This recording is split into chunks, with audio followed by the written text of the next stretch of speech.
it's Jesu Otaku here at New York Comic Con, and I am here with Justin Cook, Christopher Sabat, one of the creative forerunners, I would say, of Funimation. And I just have a couple questions for you. I wanted to thank you for coming out here, and I heard you had a little trouble earlier. We'll get into that later.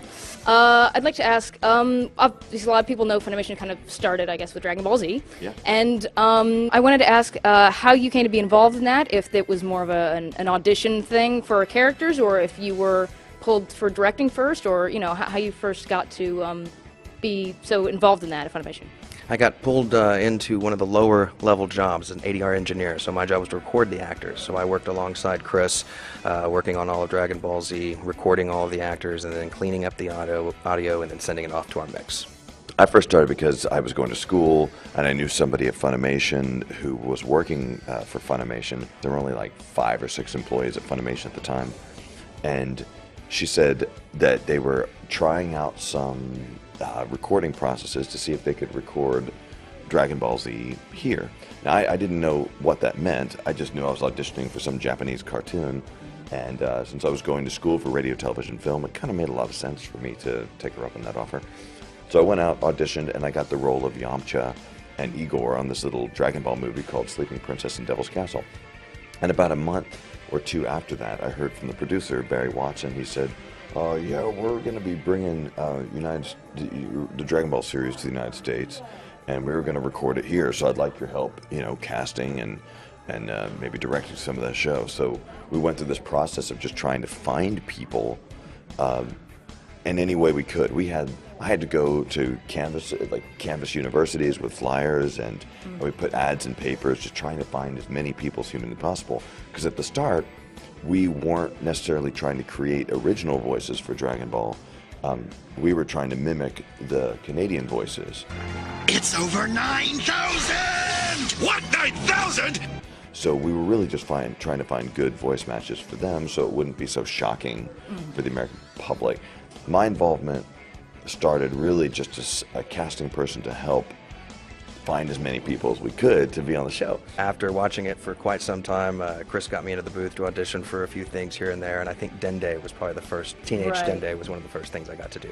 After a few months of watching the producer direct it, I started stepping in more and more, and then about, I'd say, around the time the Frieza battle started, I was pretty much directing full-time. What do you think, I know there's a lot of people that are into amateur fan dubs and radio adaptations and abridged series, so tips for them, I guess. What do you think is the most important, what are the most important tips you can give on directing actors? Well, directing good actors is the easiest thing ever.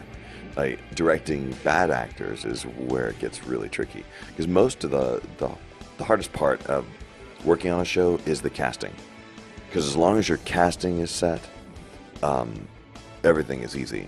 Because if you're a good director, you should trust the actors to do what they do best, which is bring something cool and creative to the table. So as a director, it's important to remember that what you hear in your head is not always the exact right thing. Like, it is a version of the right line. But I remember back when I first started directing, I would micromanage every line. I wanted every line to be exactly the way I thought it was supposed to be in my head. But as I went along, I realized, you know what, these other actors are really good. In fact, they're better than I am. I just need to make sure the actors know what's going on. Because in the dubbing process, you don't actually get to work with the actors directly. Other actors don't get to work with different actors directly. You have to do them one at a time. Your job as a director is to more understand the show, understand how the lines are supposed to be, in what context the lines are supposed to be delivered, so that you can explain that to the actors, so that when those two conversations finally piece together, it sounds natural and it's in the right place. My biggest advice would be to, stop thinking you're the best actor in the room and trust the good actors that you have to do what they do. Your credit on a lot of shows recently, as been with Funimation for a long time, is a producer for an overall anime series. And so I'd like to ask what kind of, what the job details when it comes to producing an anime series, how that differs from directing, and, just what goes into all that, I guess. Well, it's all the background stuff. So I'm not necessarily working day to day with the actors, working on the individual lines, but I'm working with all of the writers, with all of the directors, with all of the casting. I provide the studios. I try to make sure everything's running straight. I work with all the engineers, with the translators, with really just about everybody. And I'm also working closely with all the other departments. So organizing for events, organizing Blu-rays, DVDs, special features, anything that's kind of on that creative element. That's one of the things I'm helping to do with. I wanted to ask about one of your voice roles that I don't hear talked about a lot. You did, gosh, I don't even know how many voices for Dragon Ball Z, a good number. But one of the ones that always fascinated me in the early Funimation days was the character Kuwabara in Yu Yu Hakusho. And I particularly loved that character because his voice is, and I say this with the highest compliment, his voice is very ugly. I'm not Beverly! She's my girlfriend! But he's, such a lovable guy, and there's so much emotion in everything he says, and he's so earnest. How rough was that on your voice, and was it difficult to keep that balance where you were, staying in Kuwabara voice and still staying in character? It's funny, like, the voice just kind of magically appeared.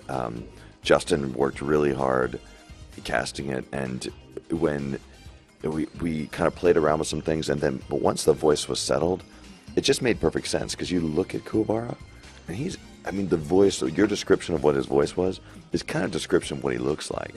He's a really ugly dude, no offense. He's like a gangly-looking, weird guy. So I thought that voice really matched his personality well. And when we were working on Yu Yu Hakusho, we had a little bit of an opportunity to listen to the Japanese before that, which really helped, I think, in kind of prepping us for what to expect on it.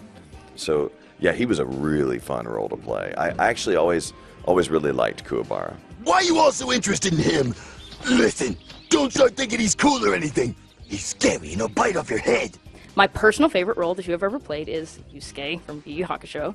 And I just wanted to ask, how difficult was the character, because he screams pretty perpetually, has several episodes where that's all he does. Avoid it!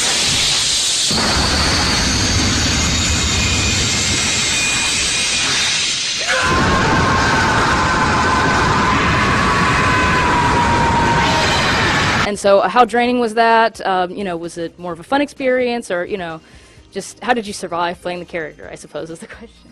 Well, I didn't really feel I had to endure or survive anything. It was an absolute pleasure the whole time. And I've been in rock and roll bands ever since I was a kid. So screaming. Chiba, right?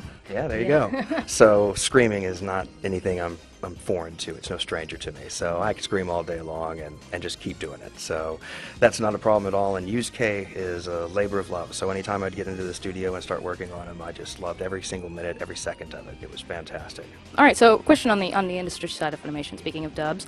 Funimation is one of the only perhaps the only company, I believe so, that does dubs exclusively for DVD release, doesn't do sub-only DVDs at this time. And I was just wondering, what is the thought process behind that business model? Seeing as it must be tempting, because I don't know if the sub-only don't turn as much of a profit, but, it costs a lot to do a dub. So what's the thought behind that? And, are you all going to continue to do it in the future? And personally, I hope so, but, I don't see there being any reason why we'd stop doing it. We do really well with our dubs, and I think a lot of that has to do with the extreme amount of loyalty, not just to making a good product, but loyal to the original product and what is there. So there's a lot of desire to make sure what we're doing is, as close to the original as we possibly can, and that's 90% of the time our direction on any dub that we do. So I think. My goodness, we're rocking now, aren't we? Yeah. But it's I think that doing the dubs is a very integral part to introducing this type of animation to an American audience. So that'll always happen, I believe, for as long as Funimation's around. I guess my last question is, with the upcoming HD release of Dragon Ball Z, which is very exciting, how much have you been involved in that personally? And if that's not really been your purview as of now. What projects are you working on right now that you can talk about? And what are you working on right now? Actually, I have been extremely involved in the HD release, even though we still are actively recording Dragon Ball Z Kai right now. Justin and some of the powers that be at Funimation asked me to empty out my closet, so to speak, because there's a section on the DVDs called the Capsule Corp Archive, which is going to contain all this old kind of museum type stuff involved with Dragon Ball. Like, I found all these old casting sheets where back from those original days when I was plastering up all those posters, we were writing down names of actors, and there's this grid that has all of our top choices for the 3 characters and the ones that we liked circled, and there's all sorts of weird old convention badges and photos, and it'll be a fun trip to kind of look back on some of the kind of the stuff that I've collected over the years of working on Dragon Ball. And I'm a pack rat, so I don't throw a lot away, so there's a lot to see. I'm sure the DBZ fan base is very, very, very grateful that you've been a pack rat, and it's been a pleasure talking to you. Absolutely. And, thank you. All right. Well, I guess that's it. Thank you very much.